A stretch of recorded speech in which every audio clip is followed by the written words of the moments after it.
মায়ের চাইতে মাসির দরদ বেশি। আমরা এই প্রবাদ বাক্যটি সবসময় শুনে শুনে বড় হয়েছি। বাংলাদেশের ক্ষেত্রেও তেমনি, যে বাংলাদেশের জনগণের চাইতে বাংলাদেশের জন্য দরদ উতলিয়ে পড়ছে পার্শ্ববর্তী দেশ ভারতের। আপনারা জানেন, এই দেশটিতে শেখ হাসিনাকে আশ্রয় দিয়ে আমার এই বাংলাদেশের 24-এর যে মুক্তিযুদ্ধ, 24-এর যে বিপ্লব, 24-এর যে গণ অভ্যুত্থান, আপনি যে ভাষায় বলেন না কেন, সেই অভ্যুত্থানের সাথে বেইমানি করছেন কিন্তু তারা। কিন্তু আজ দেখেন, শেখ হাসিনার 32 নম্বরের যে ঘটনাটি ঘটেছে, সেই 32 নম্বরের ঘটনাকে কেন্দ্র করে ভারত ইতিমধ্যেই তীব্র নিন্দা জানিয়েছে। কিন্তু তাদের এই তীব্র নিন্দা তখন মনে ছিল না যখন শেখ হাসিনার নেতৃত্বে বাংলাদেশে 2000 মানুষকে খুন করা হয়েছে, প্রায় 50,000-এর কাছাকাছি কম বেশি মানুষকে পঙ্গু করা হয়েছে, এখনও হসপিটালাইজড, এবং কিছু মানুষ এমন আছেন যারা জীবিত থেকেও মৃত্যু তথা মৃত্যুর আগে কেউ হয়তো আর তাকাতে পারবেন না, কেউ হয়তো আর কাজ করতে পারবেন না, হাঁটতে পারবেন না, এক বাক্যে বিকলাঙ্গ, শুধু ওয়েটিং ফর দেয়ার ডেথ। তাদেরকে মারা যেতে হবে, এটাই হচ্ছে তাদের বাস্তবতা। এই কঠিনতম নির্মমতার কার্যক্রমটি যার নির্দেশনায় নেতৃত্বে পরিচালিত হলো, তিনি হচ্ছেন খুনি শেখ হাসিনা। এই খুনি শেখ হাসিনার 5ই আগস্টের পূর্বে এবং 5ই আগস্টের আরও আগে, মানে তথা গত 16 বছরে যত জুলুম অত্যাচার করেছে, তার একটা অত্যাচারেরও প্রতিবাদ জানায়নি পার্শ্ববর্তী দেশ ভারত। এমনকি এই 5 তারিখের পরে বাংলাদেশে যখন পরিবর্তন হয়েছে, তখনও বাংলাদেশের এই বৈষম্য বিরোধী আন্দোলন তথা ছাত্র জনতার বিপ্লবকে সমবেদনা জানিয়ে তাদের পাশে কেউ দাঁড়ায়নি। ভারত তাদের সাথে থাকেনি, তাদেরকে বলেনি যে হাসিনা যে কাজ করেছে সেটা অন্যায় করেছে। উল্টো হাসিনাকে তারা তাদের দেশে স্থান দিল যখন পৃথিবীর কোনো দেশ শেখ হাসিনাকে রাখতে চায়নি, তাদেরকে তার আবেদনকে রিফিউজ করেছে, প্রত্যাখ্যান করেছে। সেই সময় ভারত একমাত্র শেখ হাসিনাকে ওখানে থাকার জায়গা করে দিল। তাহলে কি করলো ভারত? খুনিকে থাকার জায়গা করে দিল, আর অন্যদিকে ইট পাথরের গড়া বাড়ি ভাঙচুর কিংবা সেখানে বাংলার মুক্তিকামী জনতা কি করেছে সেটার উপর ভিত্তি করে তারা উল্টো মুক্তিকামী জনতার বিরুদ্ধে দাঁড়িয়ে এখন স্টেটমেন্ট দেয়। আমি সে কারণে প্রায়ই বলেছি যে ওদের পররাষ্ট্রনীতি হচ্ছে শেখ হাসিনার ছায়া ব্লাউজ। ওরা শেখ হাসিনাতেই আনন্দ পায়, ওরা শেখ হাসিনাতেই সব কিছু খুঁজে বেড়ায়, ওরা শেখ হাসিনার জন্যই কাজ করে। ওদের কাছে মানুষের রক্তের কোনো মূল্য নেই, মানুষের জীবনের কোনো মূল্য নেই। গত 16টি বছর বাংলাদেশ থেকে চুষে চুষে লুটে পুটে সব কিছু খাওয়ার পরেও তাদের কোনো অনুশোচনা নেই। নতুন একটি আমার দেশ আমি কিভাবে গড়ব, সেই গড়ার পিছনে তাদের সহযোগিতার হাত না বাড়িয়ে উল্টো ক্ষতি করার জন্য 24 ঘন্টা বসে থাকে। আবার তারা বলছে আমাদের কাছের বন্ধু হতে চায়। আজ আমি তীব্রভাবে নিন্দা জানাই, ধিক্কার জানাই।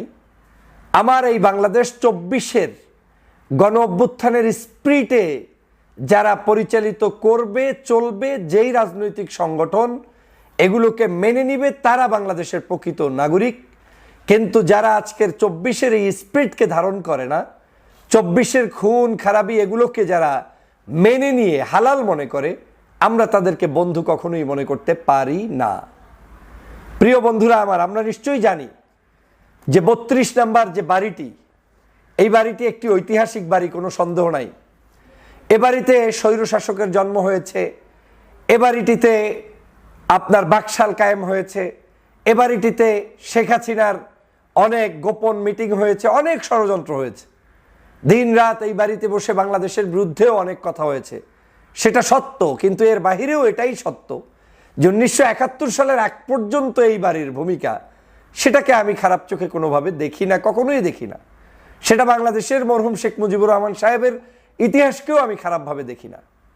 কিন্তু বাংলাদেশের সমগ্র জায়গায় আজকের এই যে জনগণের মধ্যে তীব্রতা, ক্ষিপ্রতা, জনগণকে আজকের এই আন্দোলিত করার পিছনে যার অবদান, তিনি হচ্ছে শেখ হাসিনা। শেখ হাসিনা চায় না যে বাংলাদেশের মানুষ শান্তিতে থাকুক। শেখ হাসিনা যদি চাইতো তাহলে 5ই আগস্টের পরে বাংলাদেশে এই দেশের সমগ্র আওয়ামী লীগের কারো কাছে কোনো জায়গায় আমাদের কেউ একটা টা শব্দ পর্যন্ত করে কারো উপরে আক্রমণ পর্যন্ত করে নাই। শেখ হাসিনারাই বলেছিল যে 5 লাখের অধিক মানুষ শুধু এমনিই মারা যাবে হাসিনা পড়ে গেলে, আপনি 5 জন লোকের হিসাবও দিতে পারবেন না যারা প্রতিহিংসার শিকার হয়ে মৃত্যুবরণ করেছে। বরং আওয়ামী লীগ প্রতিনিয়ত এখনো ওই 16 বছরের মতোই আগে করতো সরকারি হেফাজতে, আর এখন করছে তাদের নেতাকর্মীরা গুপ্ত হামলা করে আমাদের এই বিএনপি জামাত বা ভিন্ন আদর্শের মানুষদেরকে হত্যা হামলা মামলা করে যাচ্ছে। আপনারা নিশ্চয়ই জানেন যে এই আওয়ামী লীগকে গত 6 মাস পর্যন্ত বাংলাদেশের জনগণ শান্তিতে থাকতে দিয়েছে, দেখতে চেয়েছে যে না আওয়ামী লীগ থাকুক। কিন্তু হয়তো মিছিল মিটিংয়ে সামাজিক অনুষ্ঠানে বিভিন্ন জায়গায় বয়কট করার জন্য সবাই আহ্বান তুলেছে, আমরাও তুলছি, এখনো তুলছি, কিন্তু কাউকে ব্যক্তিগতভাবে কোনো জায়গায় ছোট করা হয়নি। কিন্তু এই শেখ হাসিনা চায় না যে এই দেশে শেখ হাসিনা ছাড়া আওয়ামী লীগের আর কেউ বেঁচে থাকুক। সে কারণে শেখ হাসিনা বারবার হিংসাত্মক বক্তব্য দিচ্ছে। 32 নাম্বারকে কেন্দ্র করে যেই ঘটনা ঘটেছে সেই ঘটনারও পূর্বে তিনি হুঙ্কার দিচ্ছে, চট করে আসবে, এভাবে আসবে, সেভাবে আসবে।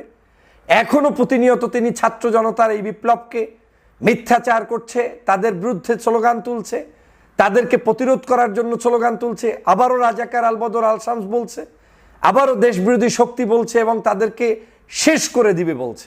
তো যারা 24-এ শেখ হাসিনাকে তাড়িয়েছে তাদেরকে যারা শেষ করে দিবে, তাদেরকে কি বাংলাদেশের জনগণ প্রতিষ্ঠিত করে রাখবে, দুলামেয়ার মতো রাখবে? আপনাকে খাওয়ায় দয়া পেলে পুষে সাপ বানাবে? আপনাকে আরামায়েশে থাকতে দিয়ে একেবারে আমার জীবনটাকে ধ্বংস করে দিবে? কখনোই দিবে না।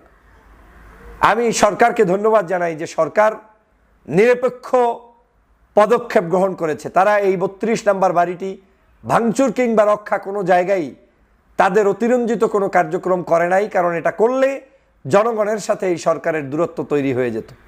জনগণ গিয়েছে, জনগণ সেটার সামাল দিবে। শেখ হাসিনার সাথে জনগণের অনেক কিছু বোঝাপড়ার ব্যাপার আছে। শেখ হাসিনা যদি চায় যে বাংলাদেশে তিনি সবকিছু মজবুত রাখবেন, তাহলে তিনি যেন বাংলাদেশে এসে বিচারের কাঠগড়ায় দাঁড়িয়ে নিজেকে ওই বাংলাদেশের অন্য অন্য শাসকরা যেভাবে বিচারের কাঠগড়ায় দাঁড়িয়েছে, যদিও তাদের উপরে জুলুম অত্যাচার আপনি করেও বিচার করেছেন, তারপরেও দেশ থেকে পালায় নাই, সেরকম আপনি যদি আসতে পারেন, থাকতে পারেন, আপনি সব কিছু আপনার যেভাবে চান সেভাবেই হয়তো আপনি পেতে পারবেন। কিন্তু বিচার আপনাকে মেনে নিতে হবে, বিচারের জন্য আপনাকে আসতে হবে। কিন্তু বিচার চাবেন না আর ইট পাথরের দালান নিয়ে কান্নাকাটি করবেন আর আপনার ওই পাশে বসে বিবৃতি দেওয়াবেন, সেই সুযোগ এই দেশের জনগণ পূর্বেও কাউকে দেয়নি, এখনো দিবে না। মনে রাখবেন সব কিছু গড গিফটেড। আপনি যে পরিমাণ মানুষকে জুলুম করেছেন, অত্যাচার করেছেন, এর 1 কোটি ভাগের 1 ভাগও আপনার উপরে কেউ এখনো করে নাই। আর করে নাই তার জ্বলন্ত প্রমাণ হচ্ছে আপনি কথা বলতে পারছেন, বক্তব্য দিতে পারছেন, এখনো আপনি হুমকি দামকি দিচ্ছেন, তার মানে হচ্ছে আপনি এখন পর্যন্ত ক্ষতিগ্রস্ত হননি। আপনার আত্মীয় স্বজন কেউ ক্ষতিগ্রস্ত হয়নি। ভুলে যাবেন না আপনি খালেদা জিয়ার উপরে কি জুলুম করেছেন, বাড়ি থেকে তাড়িয়েছেন। ভুলে যাবেন না 13 সালের শাহবাগ তৈরি করে কতগুলো মানুষ মেরেছেন। ভুলে যাবেন না 5 শাপলা চত্বরের কথা। ভুলে যাবেন না 28 অক্টোবরের লগি বৈঠার কথা। ভুলে যাবেন না 24-এর মানুষদেরকে হত্যার কথা।